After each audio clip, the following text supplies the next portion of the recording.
नमस्कार दोस्तों। उम्मीद करता हूँ आप सभी बिल्कुल ठीक होंगे। क्लास लेने के लिए आप सब बिल्कुल तैयार होंगे। जितने ऐसे बच्चे क्लास में आ चुके हैं आप सभी का हार्दिक स्वागत है। फटाफट से मुझे बता दीजिए कौन कौन छात्र क्लास के अंदर आ चुका है।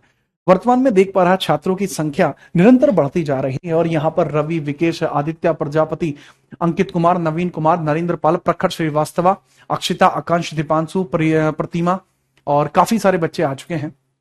आप सभी बच्चों का यहां आना दर्शाता है कि आपका कितना प्रेम भाव मेरे प्रति है। याद रखना, आपके प्रेम भाव का किया गया एक एक अंश मैं आप लोगों के लिए इस हिसाब से लौटाऊंगा कि आपका सिलेक्शन इस बार जरूर हो जाए। ठीक है, चलिए, अच्छा लगा आपको यहां देखकर। चलिए स्टार्ट करते हैं क्लास को। और जो अंतिम क्लास के अंदर हमने बात की थी, जो लास्ट टाइम हमने इस समय में ली थी, उसके अंदर दरअसल हम भारत परिषद अधिनियम की बात कर चुके थे। भारत परिषद अधिनियम को पूर्ण पढ़ चुके थे। अब इसके आगे हम बढ़ने वाले हैं। भारत परिषद अधिनियम के बीच में कोई आपको दिक्कत तो नहीं रही? भारत परिषद अधिनियम के बारे में कोई दिक्कत तो नहीं है? इसके आगे मैं बढ़ूं? ठीक है। चलिए आगे बढ़ूं बाबू। आज बहुत इंपॉर्टेंट बातें आपसे करेंगे। ठीक है, चलिए।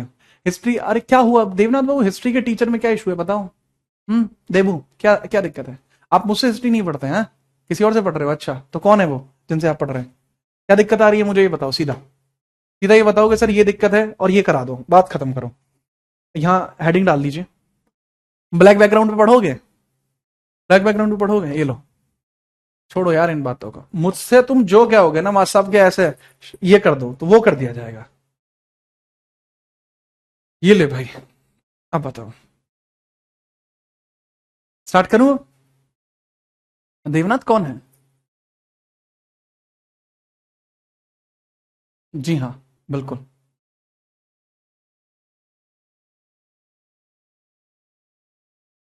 शिखा, आगे बढ़िए और यहां ध्यान दीजिए कि क्या चीज हम यहां स्टार्ट करने वाले हैं। तो पोर्टफोलियो सिस्टम बता दीजिए बाबू। पोर्टफोलियो सिस्टम का मतलब होता है विभागों का अलग अलग बंटना। जिस प्रकार से आज की डेट में गृह मंत्रालय हमारे अमित जी के पास है, डिफेंस मंत्रालय राजनाथ जी के पास है, शिक्षा मंत्रालय हमारा देवेंद्र प्रधान जी के पास है, सेम उसी प्रकार से जैसे रेलवे अश्वनी वैष्णव जी के पास है, तो इस प्रकार से इनका बटा होना यह दर्शाता है। ठीक है, चलिए आगे बढ़िए बाबू, बहुत ध्यान से समझिए। Kindly make important. अब ये 1861 का अधिनियम आया। 1861 का अधिनियम आया था ना, 1861 भारत परिषद अधिनियम आया था। भारत परिषद अधिनियम आया था कि नहीं? हाँ जी सर, भारत परिषद अधिनियम आया था। मैं ठीक है भाई। अब जब भारत परिषद अधिनियम आया, इससे बहुत सारे परिवर्तन हुए, राइट। इसके बाद ही भारत परिषद अधिनियम में जब बहुत सारे परिवर्तन हुए मेरे भाई, इसके साथ बहुत चीजें और भी हुई, उनको मैं समझाता हूं।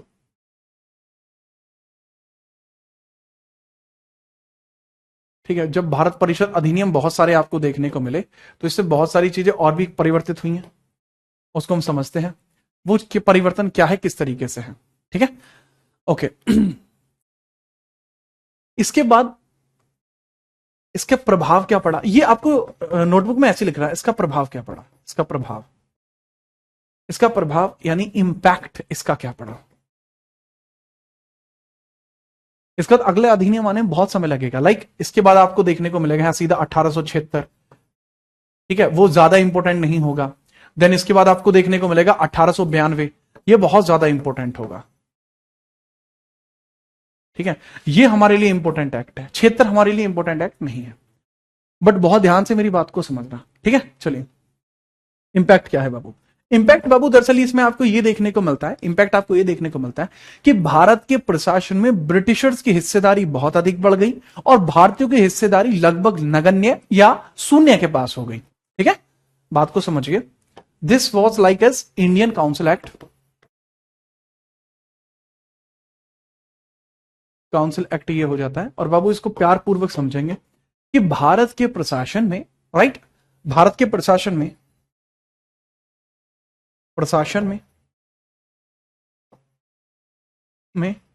ब्रिटिश हिस्सेदारी बहुत अधिक बढ़ गई। ब्रिटिश हिस्सेदारी बहुत बढ़ गई, हिस्सेदारी बहुत अधिक बढ़ गई, बहुत अधिक बढ़ गई। शुभम, लाओ।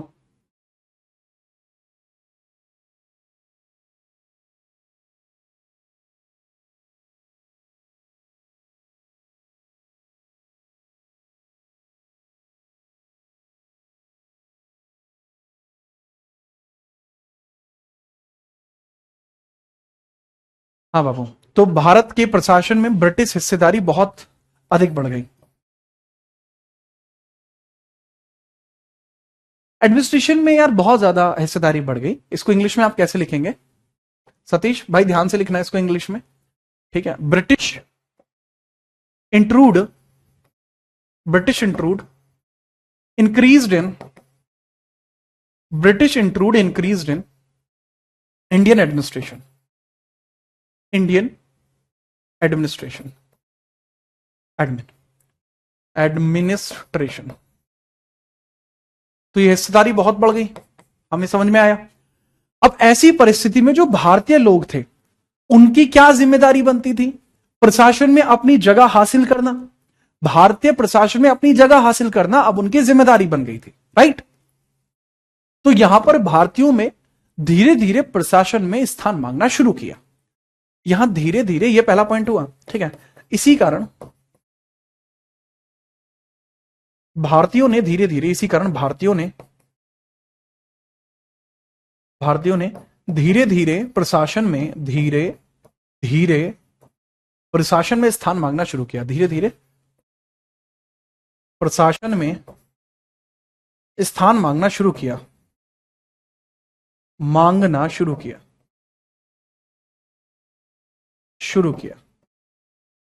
तो इसमें धीरे धीरे प्रशासन में स्थान मांगेंगे तो किस तरीके से मांगेंगे? सो इंडियंस डिमांडिंग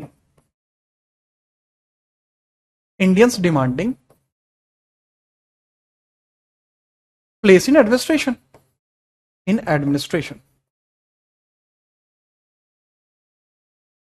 तो भारतीय क्या कर रहे हैं? भारतीय कह रहे हैं कि यार हमें भी आप जो है ना, हमें प्रशासन में जगह दे दो, हम ऐसे कैसे रहेंगे। तो ये चीज है, ठीक है जी हाँ। तो यहां पे समझिए। अरे सतीश क्या दिक्कत है लाडले हैं? क्या रोला बनाना है तुम्हें अपना? यहां ध्यान नहीं दे रहे हो तुम, यहां ध्यान दो। इसके बाद क्या होता है बाबू, बहुत ध्यान से समझना इस बात को। धीरे धीरे प्रशासन में जगह मांगना शुरू किया। ब्रिटिशर्स ने उनको यह स्थान नहीं दिया, ठीक है। ब्रिटिशर्स ने उनको यह स्थान नहीं दिया। ये जो प्रशासन में डिमांड कर रहे हैं, तो यह स्थान उन्हें नहीं दिया गया। यह स्थान भारतीयों को नहीं मिला, यह भारतीयों को नहीं मिला,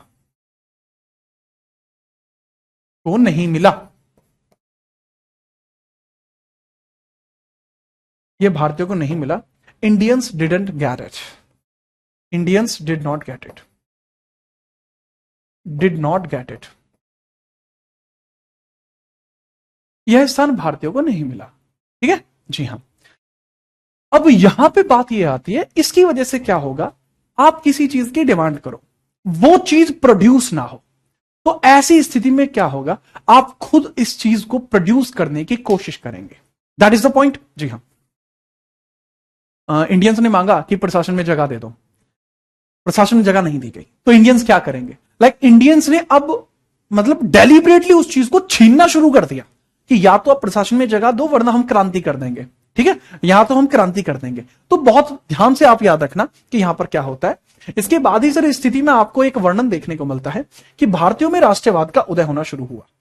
भारतीयों में राष्ट्रवाद का उदय हुआ, भारतीयों में बाबू यहीं से राष्ट्रवाद का उदय हुआ, राष्ट्रवाद का उदय हुआ। अब यहीं से भारतीयों में राष्ट्रवाद का उदय हुआ। It enhance the rise of nationalism in India। इससे क्या होता है? rise of nationalism in India, rise of nationalism का मतलब होता है देश हित में कोई भी कार्य करना, देश के लिए मर मिटना, नेशनलिज्म कहलाता है। यहां से हुआ राइज। अच्छा, आपको कैसे पता नेशनलिज्म का राइज हुआ? राइट बाबू, नेशनलिज्म का जो राइज होता है उसमें कई सारे फैक्टर्स देखने को मिल जाते हैं। अब फैक्टर्स कैसे हैं? अब फैक्टर्स हो सकता है भारत में कांग्रेस बन गई, भारत में इंडियन लीग बन गई, भारत में और भी अन्य पार्टियां बन गई। एग्जाम्पल के लिए मैं बाबू ये वाली स्लाइड हल्की सी प्यारी सी छोटी कर रहा हूं, अरे क्या है ये, ठीक है, ताकि मैं आपको थोड़ी और बातें बता पाऊं और आपका पेज वगैरह बचा लूं और आपको अच्छे कॉन्सेप्ट डेवलप कर दूं, ठीक है। उदय हुआ। एग्जाम्पल के लिए 1866 में इंडियन एसोसिएशन का बनना,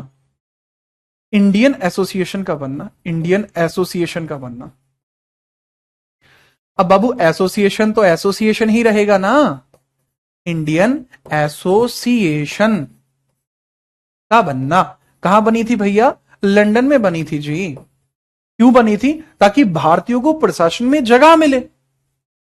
अब जब ये इंडियन एसोसिएशन बनी तो इसको किसने बनाया था? संस्थापक कौन है? फाउंडर कौन है? सर दादा भाई नौरोजी, दादा भाई नौरोजी, दादा भाई नौरोजी,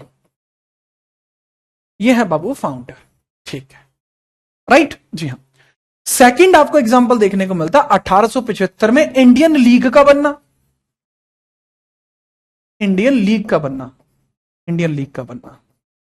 हिंदी वाले इंग्लिश वाले सेम ही होगा बाबू, इंडियन लीग ही लिख लेना, इंग्लिश वाले भी। किसने बनाया है सर? ये बनाया है शिशिर चंद्र घोष, शिशिर घोष के द्वारा बनाई गई है। एंड ये शिशिर घोष के द्वारा कोलकाता में बनाई गई थी। इतनी इंपॉर्टेंट है ना ये, बहुत इंपॉर्टेंट। नेशनलिज्म बढ़ा ही इसकी वजह से, शिशिर घोष। और ऐसे ही 1885 में कांग्रेस भी बन गई, ऐसे ही बाबू 1885 में कांग्रेस भी बन गई, कांग्रेस भी बन गई। कांग्रेस, कांग्रेस का पूरा नाम था बाबू INC, इंडियन भारतीय राष्ट्रीय कांग्रेस, कांग्रेस, भारतीय राष्ट्रीय कांग्रेस है बाबू इसका नाम। तो कांग्रेस बन गई। तो पूछा जाता है कि लल्ला ये कांग्रेस जो बनी है ना, ठीक है, ये जो कांग्रेस बनी है इसको किसने बनाया है? सर इसको बनाया A.O. ह्यूम्स ने, एलन ऑक्टेवियन ह्यूम्स, ह्यूम्स ने बनाई है। ह्यूम्स कहां बनी है? बॉम्बे में बनी है। सर कोई भारतीय नहीं था इसमें? बाबू भारतीय थे इसमें। कौन कौन था सर जी भारतीय? सर जी भारतीय थे इसमें, आप याद रखना कि सर इसमें दादा भाई थे, दादा भाई नौरोजी, दादा भाई थे, बदरुद्दीन थे, बदरुद्दीन थे, और कौन था सर? दिनशो वाचा थे, ये व्योमेश चंद्र थे, व्योमेश चंद्र थे, व्योमेश चंद्र। तो इंपोर्टेंट नाम तो ये है व्योमेश चंद्र, यही याद रख लेना। तो अब मैं आपको पता है क्या कह रहा हूं, मेरी बात को सुनना बड़े प्यार से। ये जो पॉइंटर है बाबू, 1866 में इंडियन एसोसिएशन, 1875 में कोलकाता के अंदर इंडियन लीग, 1885 में कांग्रेस की स्थापना, ये सब का सब मैं इंडियन हिस्ट्री में पढ़ाता हूं, या जो आपके टीचर आपको इंडियन हिस्ट्री में पढ़ाते हैं वो पढ़ाते होंगे, मैं इसको इंडियन हिस्ट्री में पढ़ाता हूं बड़े प्यार से। ठीक है, ये हिस्सा भी इंडियन हिस्ट्री का है। मैंने तो सिर्फ आपको इसलिए बता दिया कि भैया इस शासन काल में इसकी वजह से इस इंपैक्ट ये पड़े हैं, 1866 एक्ट की वजह से ये बने थे, 1861 एक्ट की वजह से ये बने थे। अगर 1861 का एक्ट ना आता तो ये कुछ ना बनता। तो ये पूरा जो हिस्सा है, ये जो पूरा हिस्सा है, इसको हम कहां पे पढ़ते हैं? इसको हम पढ़ते हैं मॉडर्न हिस्ट्री में। बड़े प्यार से मैं आपको एक इम्बैलेमेंट दे देता हूं जिससे कि आपको पता रहे कि सर ये मॉडर्न हिस्ट्री में पढ़ाया जाएगा। और कोई दिक्कत आए तो आप मुझसे पूछ लेना, मैं आपको उसमें स्पष्टीकरण दूंगा। ये कब पढ़ाया जाता है बाबू? ये मॉडर्न हिस्ट्री में पढ़ाया जाएगा, मॉडर्न में, मॉडर्न हिस्ट्री। आधुनिक भारत में यह चीजें पढ़ाई जाएंगी, आधुनिक भारत।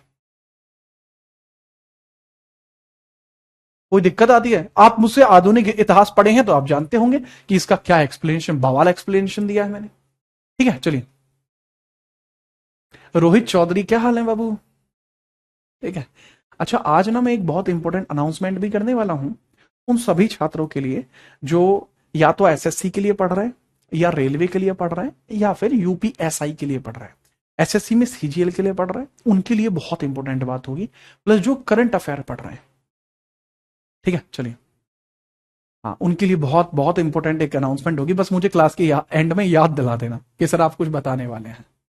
ठीक है, चलिए। ये टिपिकल होती है, हाँ, इसमें दिमाग लगाना पड़ता है, ये टिपिकल होती है। हाँ सर, महिलाओं को पॉलिटी में दिक्कत आती है क्योंकि इसमें दिमाग लगाना पड़ता है। कैसी बात कर रहे हो तुम? है कैसे तंज कस रहे हैं आप महिलाओं पे? गलत बात है ये। अच्छा, इसको नोट करिए। देन मैं 1876 के एक्ट के बारे में बताता हूं। अब 1876 में आता है एक एक्ट, जिस एक्ट को कहा जाता है, अगले पेज पे लिखूंगा इसको, नेक्स्ट पेज पर, इसको भी नेक्स्ट पेज पर। स्क्रीनशॉट लेना है, स्क्रीनशॉट ले लो, ये लो। अमित भाई क्या कह रहे हैं आप? बाबू अमित, जो आपका सवाल है ना, मैंने दूसरी क्लास में आंसर दे दिया था उसका। व्योमेश चंद्र क्या है बेटा? व्योमेश चंद्र बनर्जी, बनर्जी है इनका गोद।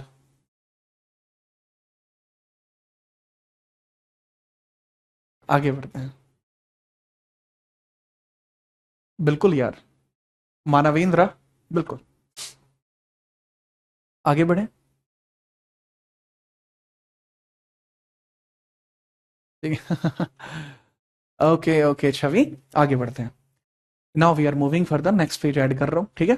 अब हेडिंग डालिए 1876 का शाही राज अधिनियम। अब हम बात करते हैं 1876 शाही राज अधिनियम, 1876, इसको बोलते हैं शाही राज अधिनियम। अधिनियम, शाही राज अधिनियम की बात करते हैं 1876, ठीक है। That was royal commission act, royal act. 1876 के रॉयल एक्ट में क्या किया जाता है? ब्रिटेन की महारानी को भारत की महारानी घोषित किया जाता है। ब्रिटेन की महारानी को, ब्रिटेन की महारानी को, महारानी को भारत की महारानी घोषित किया गया। महारानी घोषित किया गया, घोषित किया। ब्रिटेन की महारानी को भारत की महारानी घोषित किया गया। The queen of Britain, the queen of Britain, Britain declared as queen of India.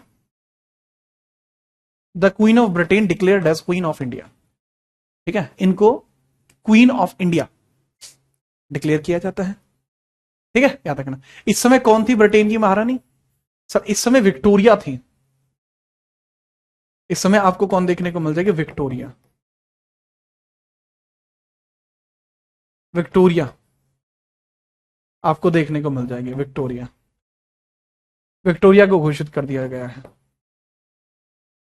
Victoria को घोषित कर दिया गया है। तो queen of India, queen Victoria, yes, very good.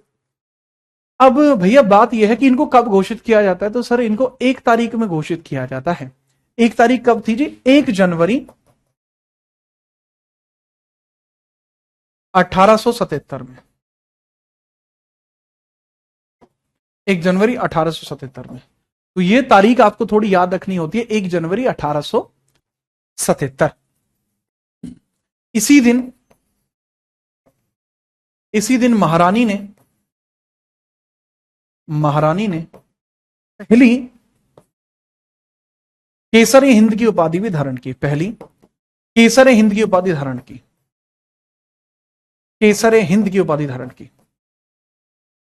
Hind की उपाधि धारण की, पहली केसर हिंद की उपाधि धारण की, उपाधि धारण की, पहली केसर हिंद की उपाधि धारण की, ठीक है। तो गेन फर्स्ट केसर हिंद टाइटल, केसर हिंद टाइटल। अच्छा, एक और व्यक्ति है जिन्होंने केसर हिंद की उपाधि मिली थी, बट जलियांवाले बाग हत्याकांड की वजह से उन्होंने त्याग दी थी। क्या नाम था उनका? फटाफट बताइए, उनका क्या नाम था? बहुत इंपॉर्टेंट है, बहुत इंपॉर्टेंट है, फटाफट बताइए। बिना परेशानी के आप बताइए क्या होगा। बिना परेशानी के आप बताइए कि क्या आंसर हमारे पास होगा, ठीक है। बिना परेशानी के बताइए।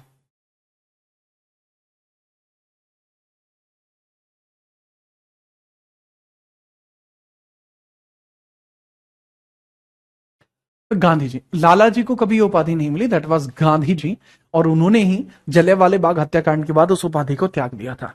पूछा जाता है कि ये जो डिक्लेयरमेंट है किसके द्वारा किया गया था कि ब्रिटेन की महारानी घोषित की जाएंगी? ये डिक्लेयर किसने किया था? लिटन ने किया था।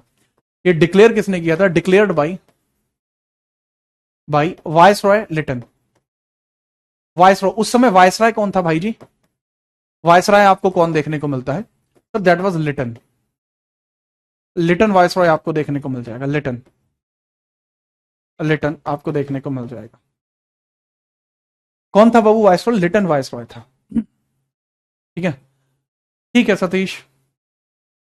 टैगोर जी ने नाइटहुड की उपाधि दी, हाँ जी बिल्कुल। ठीक है ईशा, आगे बढ़ते हैं। अगर आपने नोट कर लिया है देन हम आगे बढ़ते हैं।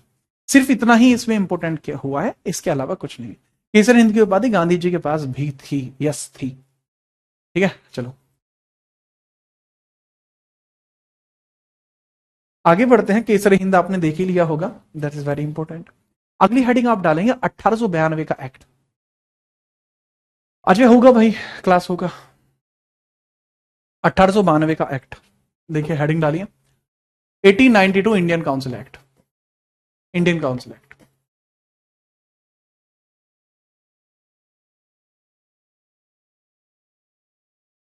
ठीक है। यह भारतीयों की मांग पर लाया गया। किसकी मांग पर लाया गया? भारतीयों की मांग पर लाया गया। यह भारतीयों की मांग पर लाया गया। भारतीयों की मांग पर लाया गया। यह भारतीयों की मांग पर लाया गया।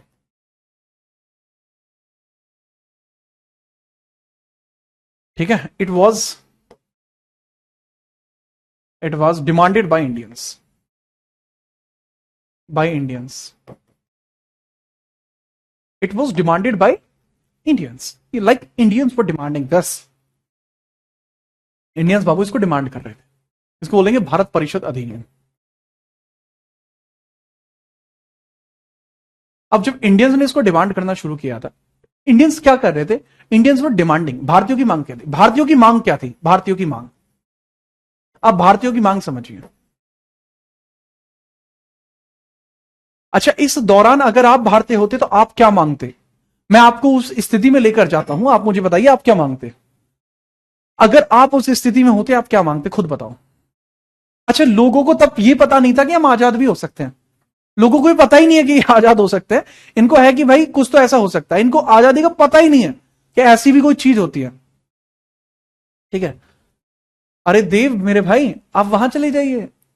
ठीक है, उसी की बात तो आप समझ पाएंगे कि क्या चीज कैसे है। आप चले जाइए, कोई इशू नहीं है बाबू। अभी आपको बहुत समय लगेगा, मुझे लगता है कि आप टाइम लगाएंगे बहुत ज्यादा है। कोई बात नहीं, आप पंचवर्षीय योजना में पढ़िए। अब यहां ध्यान दीजिए जरा, जो मैंने पूछा है कि हाँ, what was the demand of Indians? What was the demand of Indians? क्या मांगे बताओ। सर जी हम आजादी मांगते। मैंने क्या बताया कि एक बालक कह रहा है, आरिस खान कह रहा है सर मैं विधायक बनता। मेरे लाल विधायक बना ही 1919 के बाद से जाता है। आप जानते सर, मैं मांगती मुझे रानी विक्टोरिया बना दो, सानिया का अलग जलवा है। सर मैं बजट पे डिबेट के बारे में मांगता। बहुत बढ़िया, that is good, logical. Sir ये मेरी पहली क्लास है, आप ये मांगते? पहले पुरानी क्लास देखो। ठीक है। सर मैं नौकरी मांगता। यार तुम तो बड़े चीता बालक हो यार। इंडियंस की डिमांड क्या थी? प्रशासन में स्थान दीजिए। प्रशासन में स्थान यानी कि नौकरी दीजिए। प्रशासन में स्थान, place in administration. Place in administration, प्रशासन में स्थान मांग रहे हैं। ऊंचे पदों पर भारतीय मांग रहे हैं। ठीक है, ऊंचे पदों पर भारतीय मांग रहे हैं। ऊंचे पद पर भारतीय, पद पर भारतीय मांग रहे हैं। Indians at high post, Indians at high post, Indians at high post. Budget पर बहस का अधिकार मांग रहे हैं। बजट पर बहस का अधिकार, बजट पर बहस का अधिकार।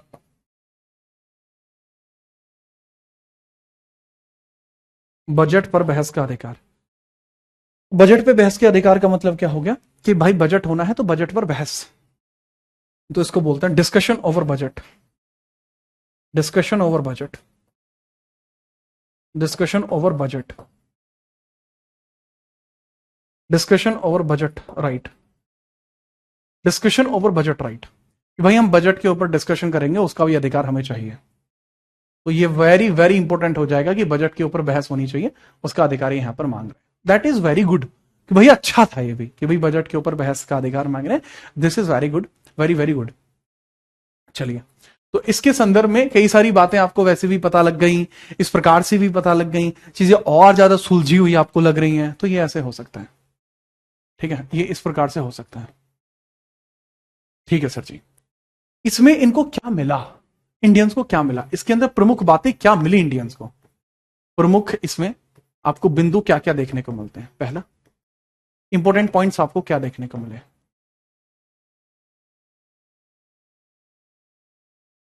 इसका आउटपुट क्या निकल के आया? ठीक है जी हाँ। पहला बाबू यहां पे इनको मिलता है अप्रत्यक्ष मताधिकार। अप्रत्यक्ष मताधिकार का अधिकार, अप्रत्यक्ष मताधिकार का अधिकार, indirect vote right, indirect voting right, indirect voting right. Indirect voting right की भाई, ये जो लोग हैं ना, ये इनडायरेक्टली वोट कर सकते हैं इंडिया में। जो इंडियन पीपल्स हैं, they can vote indirectly in India. वो इनडायरेक्टली चाहे तो वोट कर सकते हैं। ठीक है, चलो राइट। अगर इसको हम देखेंगे तो प्रशासन में स्थान की तरह होता है। इन्होंने इनको समझाया कि आप कहीं ना कहीं भारत के प्रशासन का हिस्सा बन चुके हैं, क्योंकि अब आप एक वोट डालना है। ठीक है जी हाँ, ओके। नेक्स्ट, आगे दूसरा, बजट पर बहस का अधिकार दिया गया कि अब बजट पर बहस हो पाएगी, तो बजट पर बहस का अधिकार भी दिया गया। बजट पर बहस का अधिकार, अधिकार दिया गया, अधिकार। Indians can discuss over budget, Indians can discuss over budget, can discuss over budget, Indians can discuss over budget. ठीक है, Indians can discuss over budget. भारतीय बजट पर बहस कर सकते हैं, परंतु भारतीय बजट पर मताधिकार नहीं करेंगे, बजट पर वोट नहीं डालेंगे, नहीं देंगे। Can't cast their vote. इसका क्या मतलब हुआ बाबू? इसका मतलब यह हुआ कि ये जो लोग हैं ना, इंडियंस होंगे, ये पूछ सकते हैं कि भाई साहब आप ये बजट इसलिए क्यों लेके आए, बट इंडियंस किसी भी सूरत में बजट के ऊपर ये नहीं कह सकते कि सही है या गलत है, उसको वो कैंसिल नहीं करा सकते। देखो, जब कोई भी बजट आता है, राइट, जैसे कोई भी बजट आता है तो बजट के ऊपर ना वोट कराई जाती है। ठीक है, तो वोट नहीं कर सकते थे। जी हाँ, याद रखना। तो ये कुछ इस प्रकार की बातें आपको मिली। ये एक आभासी शक्ति है। इंडियंस को लगा कि हमारी मांगे पूरी हो गई, लेकिन वास्तविकता में हमारी मांगे पूरी नहीं हुई थी। ये सिर्फ एक आभासी शक्ति है। आभासी शक्ति मतलब शूडो पावर्स। लग रहा है कि पावर्स है, पर पावर्स नहीं है। जी हाँ, हाँ, बजट पर वोट नहीं देंगे। हम अप्रत्यक्ष मतदान कर सकते हैं, इनडायरेक्ट वोटिंग में हिस्सा लेंगे। मांगने से भीख मिलती है, हक छीनना पड़ता है। यह कहना है हेमंत कुमार का। हेमंत अद्भुत बालक है आप तो। इनडायरेक्टली कैसे? इनडायरेक्टली ऐसे कि ब्रिटिशर्स के जब भारत था वो टुकड़ों में बटा हुआ था, तो उसमें क्या होता है बाबू कि इस एरिया से कोई व्यक्ति खड़ा होगा कि मतलब मान के चलो आपका डिस्ट्रिक्ट है, तो डिस्ट्रिक्ट का जो लीडर होगा वो एक भारतीय होगा, लेकिन वो सेंटर के रूलर के लिए वोट करेगा, बाकी लोग वोट नहीं करेंगे। इस तरीके से सतीश मान जा, नहीं बेटा तेरे मैं फट्टे बजवा दूंगा, मान जा मान जा। जी हाँ सर, पॉलिटिकल से लगभग कितने प्रश्न आएंगे? किस परीक्षा के बारे में पूछ रहे हैं व्हाट्सएप? रमेश उर्फ रम्मू भाई, अगर नोट हो गया तो बताओ। हम अगले अधिनियम की बात करते हैं। ये विफल रहा है, कोई इसमें फर्क नहीं पड़ा। फिर डिस्कशन कैसे करते थे? डिस्कशन ऐसे करते थे कि बजट आया कि हम इस बार आर्मी के ऊपर 30 करोड़ रुपए खर्च करेंगे, तो इंडियंस पूछ सकते थे कि 30 करोड़ की क्या जरूरत है। वो कह रहे कि हम तो करेंगे भैया, क्या कर लोगे? कुछ नहीं, बस पूछ सकते थे क्या करेंगे। सर याद रखेंगे, बहुत बेहतरीन। आज ही बैच लिया है, पुरानी क्लास देखो बाबू। सर आप अपनी इंस्टा आईडी बता दो, नाम सर्च कर देना, उसी से आ जाएगी। अच्छा, आगे बढ़ो बाबू। चलो योगू, चलो नोट हो गया था ना ये? Done, very good. हेडिंग डालिए। अब हुआ क्या कि मतलब मेरी बात को समझना, ये थोड़ा प्यार से सुनना, मेरी बात है ये। अब हुआ क्या, इंडियंस को ऐसा लग रहा था कि उनको बहुत कुछ मिल गया, बट वास्तविकता में उनको मिला कुछ नहीं था। ब्रिटिशर्स को यह बात पता थी कि इनको ये बात कुछ दिन में समझ आ जाएगी, तो हम इनको कुछ दिन ही पागल बना सकते हैं, अपन लोग इनको ज्यादा देर पागल नहीं बना सकते। ओके, समझ गए सर, दिमाग आ गया। तो ब्रिटिशर्स क्या करेंगे? ब्रिटिशर्स इंडियंस में फूट डालने की कोशिश करेंगे।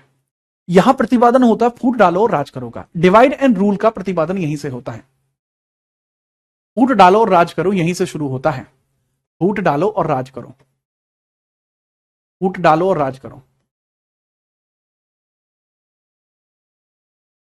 राज करो, रणनीति, इसको बोलते हैं policy of divide and rule. इसको बोलते हैं मेरे भाई policy of divide and rule, policy of divide and rule, policy of divide and rule, policy of divide and rule. Divide and rule की पॉलिसी इधर से ही स्टार्ट होगी, ठीक है जी हाँ। तो डिवाइड एंड रूल की पॉलिसी के ऊपर चर्चा कर देते हैं, थोड़ी सी जरूरी होगी इसलिए बताना पड़ेगा। डिवाइड एंड रूल की पॉलिसी के बारे में अपन लोग को बताना ही पड़ेगा, तो बात को समझिए। बताइए सर क्या है डिवाइड एंड रूल की policy, right? Divide and rule की पॉलिसी क्या है? Okay, let I tell you क्या है डिवाइड एंड रूल की पॉलिसी। लीजिए स्पष्टीकरण के साथ, लीजिए स्पष्टीकरण के साथ बहुत ध्यान से बताने की कोशिश करूंगा क्या है डिवाइड एंड रूल की पॉलिसी। अच्छा, एक सवाल आता है बाबू कि डिवाइड एंड रूल की जो पॉलिसी है उसको किसने स्टार्ट किया था?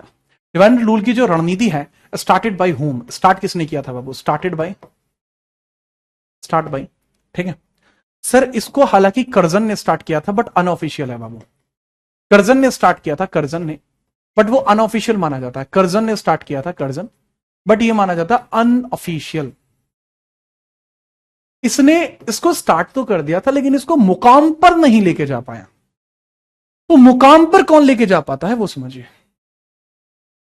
मुकाम पर कौन लेके जाता है वो समझिए। इसको मुकाम पर लेके जाता है मिंटो, मिंटो द्वितीय, Minto second. Minto second was the person officially, Minto second ये वो व्यक्ति है जिसने इसका प्रतिपादन एक बड़े स्तर पर किया था। मिंटो द्वितीय ये पर्सन है जो ऑफिशियली इसके लिए रजिस्टर्ड है कि फूट डालो राज करी का जो प्रतिपादन है वो इसी ने किया है। इसका जो प्रतिपादन है वो इसी ने किया है। कैसे किया है उसके बारे में मैं बात करूंगा। तो फूट डालो राज करो की रणनीति में दो चीजें आपको देखने को मिलती हैं। पहला देखने को मिलता है बंगाल विभाजन। फूट डालो राज करो में आपको देखने को मिलता है, पहला देखने को मिलता है बंगाल विभाजन, और दूसरा आपको देखने को मिलता है 1909 का अधिनियम, ठीक है।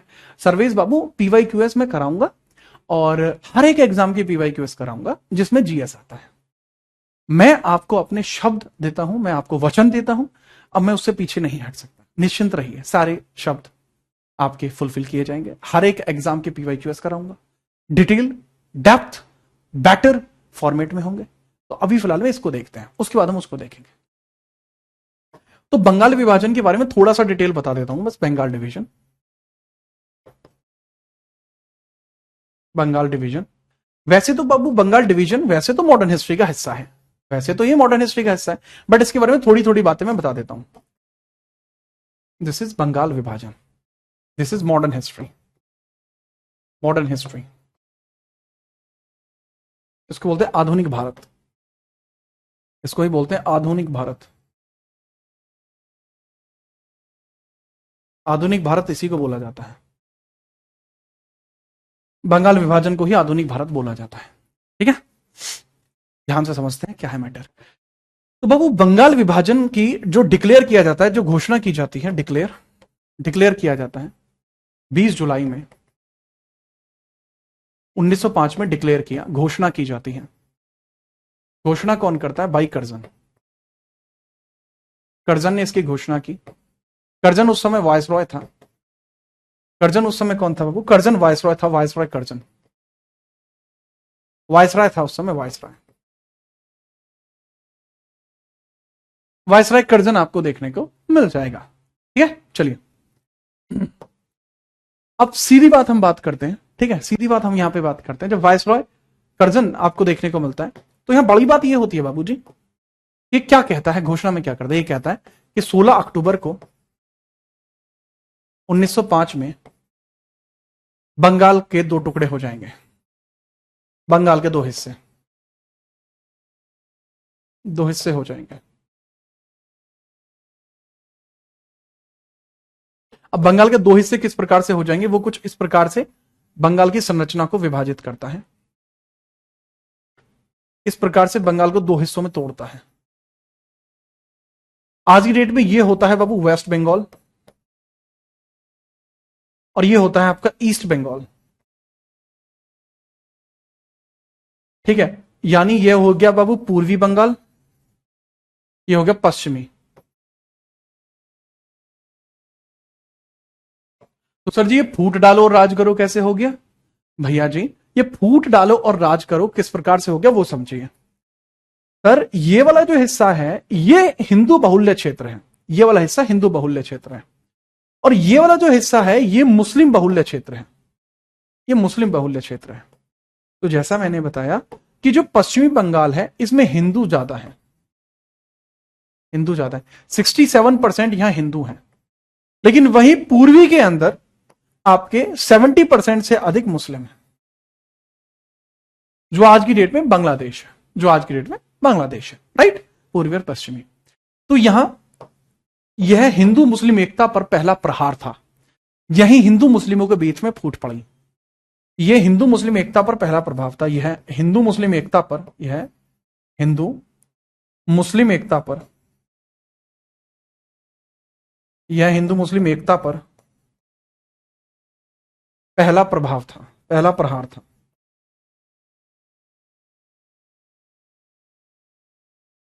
यह हिंदू मुस्लिम एकता पर पहला प्रहार था, first impact on Hindu Muslim unity,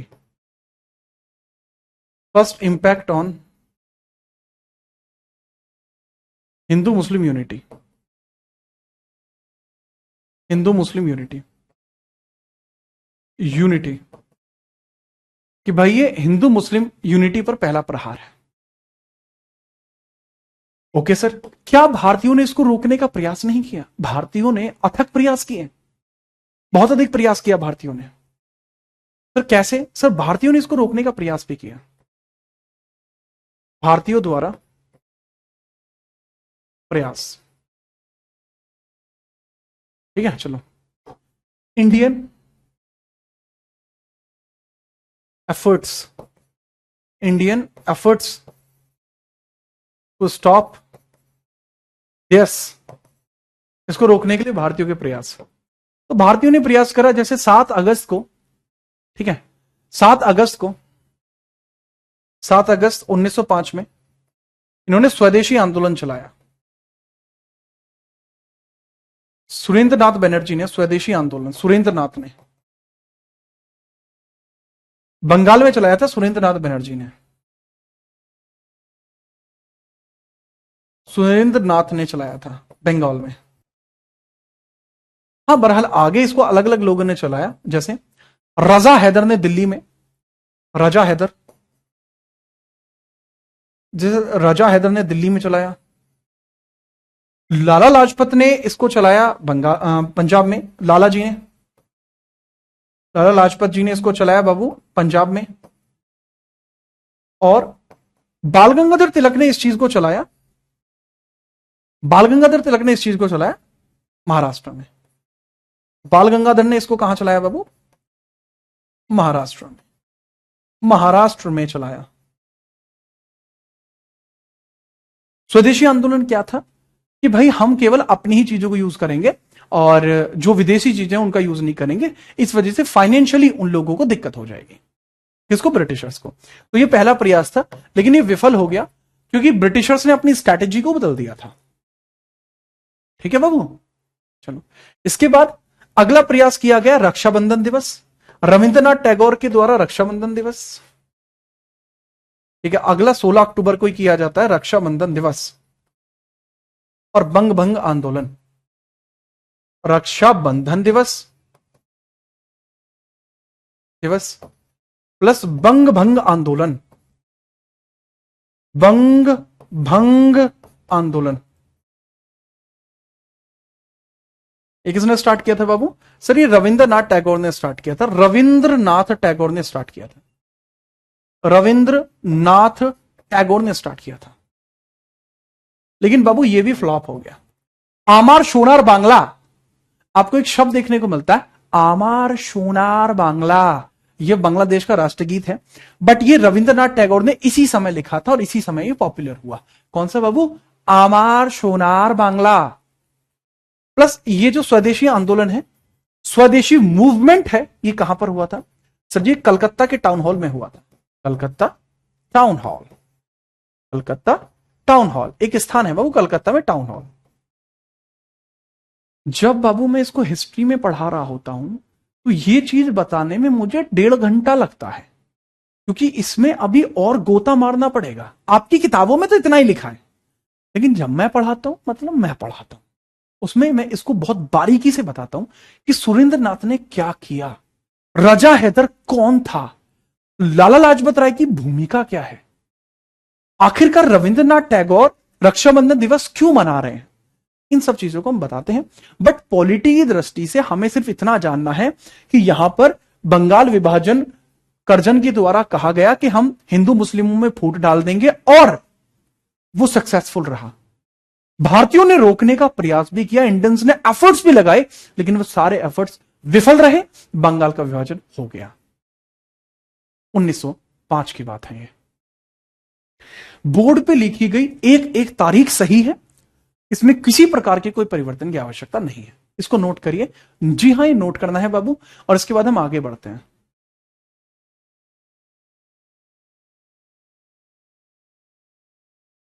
हाँ, फिर आप हेडिंग डालेंगे कि बंगाल का विभाजन फूट डालो और राज करो में एक महत्वपूर्ण भूमिका रखता है, और उसी की तर्ज पर 1909 का अधिनियम लाया गया।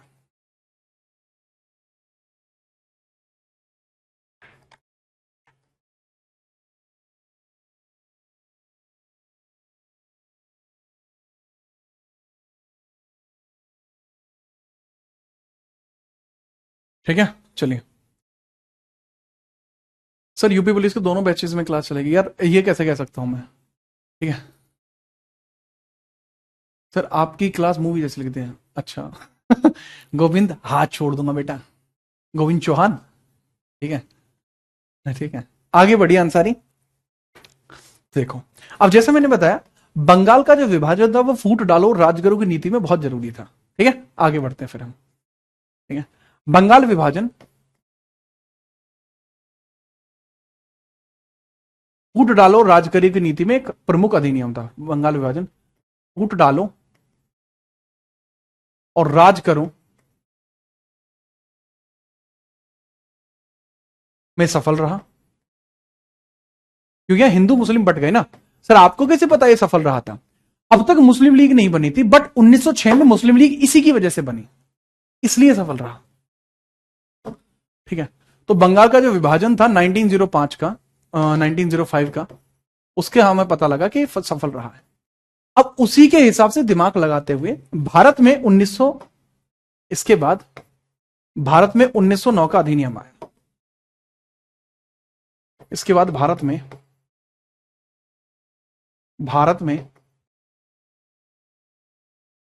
1909 का भारत परिषद अधिनियम आया। भारत परिषद अधिनियम आया 1909 का भारत परिषद अधिनियम आया। ठीक है, चलिए। अब ये जो बाबू 1909 का जो भारत परिषद अधिनियम है, ठीक है, इसको बोलते हैं इंडियन काउंसिल एक्ट। इसके बारे में देखिए क्या होता है इसमें, कौन लेकर आया था, या इसका एक और नाम भी देखने को मिलता है, उसको हम देखते हैं। ठीक है, चलो। इसका नाम दूसरा भी है बाबू, इंडियन काउंसिल एक्ट का एक और नाम भी है। इंडियन काउंसिल एक्ट को आप एक दूसरे नाम से भी जानते हैं, बताइए सर किस नाम से? इसको मॉर्ले मिंटो रिफॉर्म भी बोलते हैं। Morley Minto reform. एक सवाल मैं आपसे पूछना चाहूंगा, इसको मॉर्ले मिंटो सुधार बोलते हैं, यानी स्पेलिंग होती है मॉर्ले की MARLEY, Morley, and that was Minto MINTO, द्वितीय। तो ये लोग हैं। तो बाबू मॉर्ले कौन था और मिंटो कौन था, मैं ही बता देता हूं चलो। ये भारत राज्य सचिव था। ये कौन था? भारत राज्य सचिव। इंडिया स्टेट सेक्रेटरी कौन था भाई जी? इंडिया स्टेट सेक्रेटरी था। और मिंटो कौन था? वायसरॉय था। तो मेरा सवाल क्या है, ये पद कब बने? मेरा सवाल आपसे है कि ये जो दोनों पद हैं, ये किस वर्ष में बने थे? ये दोनों शब्द किस वर्ष में बने? ये दोनों पद कब बने? मुझे आप ये बताएं। This is the question, kindly answer it. Option है 58, 61, 53 या 1833? सवाल आपके सामने, आंसर करिए। चलो जी, इसके बारे में देखते हैं, इसमें होने वाले प्रमुख बदलाव, इसके प्रमुख बिंदु, प्रमुख बिंदु।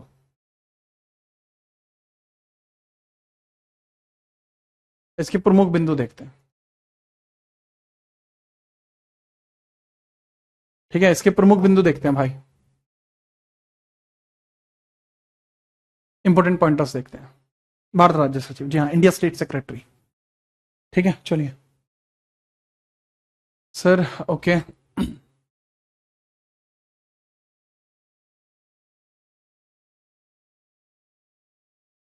अबे 56 तो ऑप्शन में ही नहीं है, 56 कैसे हो जाएगा? कहां ध्यान है तुम लोगों का, है? 56 ऑप्शन में दिख रहा है तुम्हें?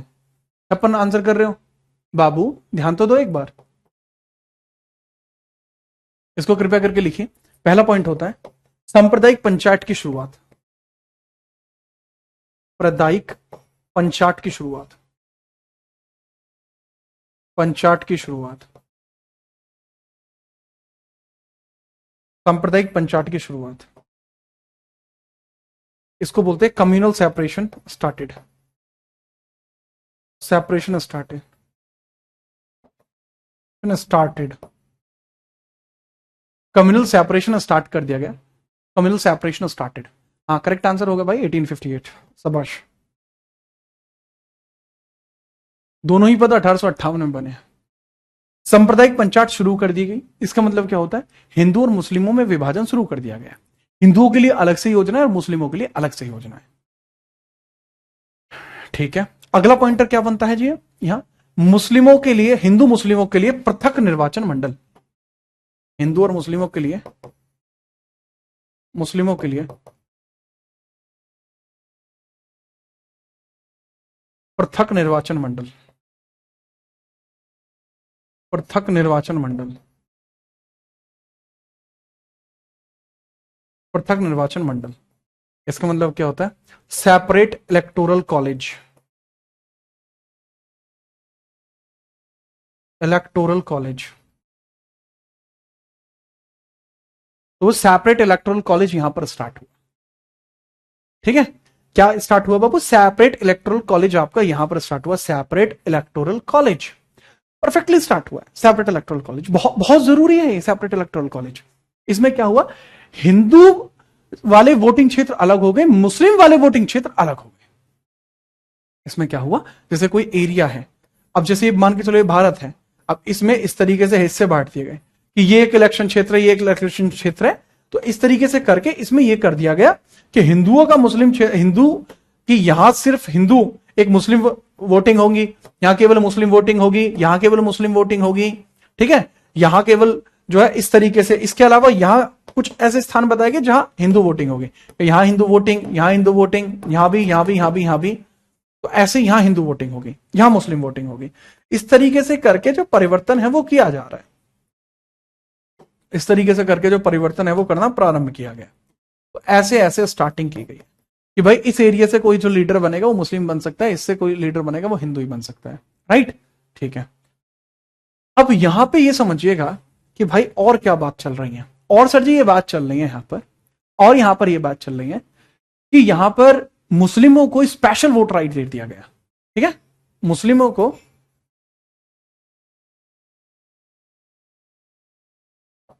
ठीक है मत का विशेष अधिकार, ठीक है, मत का विशेष अधिकार, अधिकार, स्पेशल वोट राइट।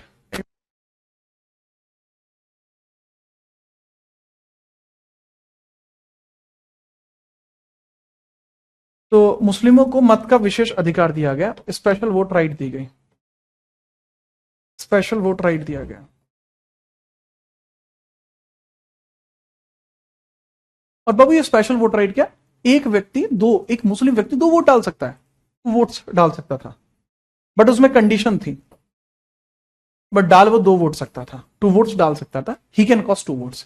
ठीक है जी हाँ, ये इंपॉर्टेंट हो जाएगा। नेक्स्ट अगला पॉइंट कि मुस्लिमों को विशेष अधिकार मिल चुका है स्पेशल वोट डालने का, और ये 2 वोट डाल सकता है, ये that was also important point, also important point. ठीक है, इसके अलावा मुस्लिम पक्ष अलग बनाया गया, हिंदू पक्ष अलग बनाया गया, और यहां पर वायसरॉय की कार्यकारी परिषद में एक व्यक्ति शामिल किया गया। 1910 में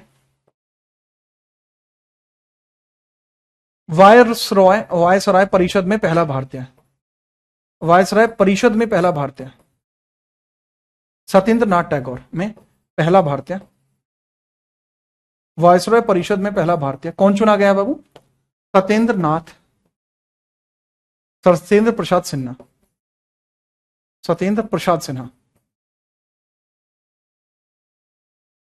अच्छा, इस बात को समझना बाबू, वायसरॉय परिषद का मतलब क्या था? Viceroy council, first Indian in viceroy council, viceroy council. तो वायसरॉय काउंसिल में पहला व्यक्ति कौन जोड़ा गया है बाबू? सत्येंद्र प्रसाद सिन्हा। ठीक है, चलिए सर, 2 वोट किसी को भी डाल सकता नहीं, जरूरी है कि एक वोट मुस्लिम को ही डालेगा और दूसरी वोट जिसको चाहे उसको डाले, बट एक वोट मुस्लिम को ही डालेगा। नहीं नितेश, मेरा विवाह नहीं हुआ है, आप बात को ध्यान से समझिए, आप यहां ध्यान दो, मेरे विवाह तक ले रहे हो तुम, हैं उड़ा ध्यान दो तुम। ये बात आपको समझ में आई? ये था इंपोर्टेंट इसका स्पेक्ट्रम पूरा का पूरा, ऐसे का काम चल रहा था। इसके आगे की बातें हम कल देखेंगे, और जैसा मैंने कहा था कि मैं स्पेशल अनाउंसमेंट आपके लिए करने वाला हूं। अब मुझे 2 चीजें बता दीजिए, आपको अगर किसी चीज में परेशानी है तो आप वो मुझे बता दो, अगर आपको कुछ और बात है वो मुझे बता दो, और आप में से करंट अफेयर्स कौन कौन बच्चा पढ़ना चाहता है वो मुझे बता दो, और किस किस एग्जाम के लिए पढ़ रहे हैं वो मुझे बता दो। ठीक है, फटाफट से। आपकी क्लास में मैं 5 मिनट आज एक्सटेंड कर रहा हूँ, कमेंट टाइम बढ़ा दो। अब बताइए हाँ, पीडीएफ कहाँ मिलेगी? जो आपका ये सेक्शन है जहाँ क्लास चल रही है, इसी के साइड में एक बटन है नोट्स का, ठीक है, नोट्स का एक बटन है, वहां आपको पीडीएफ मिल जाएगी। नेक्स्ट, अगला डाउट क्या है? सर आपका सिर्फ एक सवाल है, विज्ञान की क्लास कब चलेगी? मैं विज्ञान नहीं पढ़ाता मेरे भाई गोविंदा, मैं विज्ञान नहीं पढ़ाता हूँ बाबू। विज्ञान के जो अध्यापक है उनको आपका मैसेज मैं भेज दूंगा, आपकी क्लास स्टार्ट हो जाएगी। सर आप कुछ बताने वाले थे? हाँ वही तो पूछ रहा हूँ मैं रेशमा। ठीक है देवनाथ, कोशिश करते हैं। ठीक है, current affairs for CHSL okay, UPSI YouTube से रिवीजन कर लें, कर लो। दिल्ली पुल्स के लिए पुल्स पढ़ लो भाई, दिल्ली पुल्स पढ़ लो। यूपीपी सर मुझे जीके जीएस में फुल मार्क्स लाने हैं, फुल ही मार्क्स आएंगे पीयूष, छोटी मोटी का तो हम काम ही नहीं करते हैं, बड्डे काम। ठीक है, ओके ओके, सीजीएल के लिए पढ़ रहे हैं, ओके। जितने भी ऐसे बच्चे हैं जो सीजीएल, CHSL या एसएससी की किसी भी एग्जाम के लिए पढ़ रहे हैं, आपके लिए एक विशेष सूचना, आपके लिए एक विशेष सूचना कि आप यहां पर जा सकते हैं, यहां जा सकते हैं आप, ठीक है, आप जा सकते हैं यहां पर, आप यहां जा सकते हैं, और दरअसली आप जब सर्च करेंगे तो ये जीत राणा जीएस आप लोगों के लिए बनाया गया यूट्यूब चैनल है। यहां मैंने 51 दिन का एक सुपर जो है बैच सा लॉन्च किया है, ये है जिसमें मैं एंशिएंट इंडिया से स्टार्टिंग करूंगा क्वेश्चंस की, और ये डेडिकेटेडली किसके लिए रहेगा? एसएससी सीजीएल के लिए, सिस्टम फाड़ रहेगा एकदम। ठीक है, इसके अलावा आपको करंट अफेयर्स भी देखने को मिलती है यहीं पर, आप यहां से करंट अफेयर्स भी कवर कर सकते हैं।